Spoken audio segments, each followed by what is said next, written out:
İyul ayının ilk gününe gözlənilən hava proqnozu açıqlanıb. Milli Hidrometeorologiya Xidməti bildirir ki, sabah Bakıda və Abşeronda hava dəyişkən buludlu olacaq.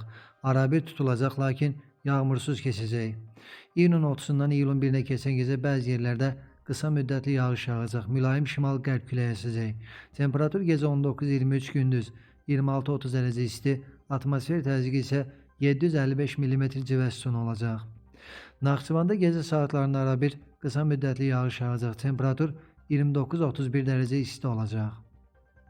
Bəzi rayonlarda yağış yağacaq, şimşək çağacaq. Ayrı-ayrı yerlərdə leysan xarakterli intensiv olacaq. Dolu düşəcək. Gündüz yağıntıda fasilə olacaq. Gecə və səhər duman gözlənilir. Mülayim qərb küləyi bəzi yerlərdə güclənəcək. Temperatur gecə 18-21, gündüz 27-32, dağlarda gecə 5-10, gündüz 15-20 dərəcə isti olacaq. İstənilən hava şəraitində hər birinizə xoş əhval-ruhiyyə arzu edirik.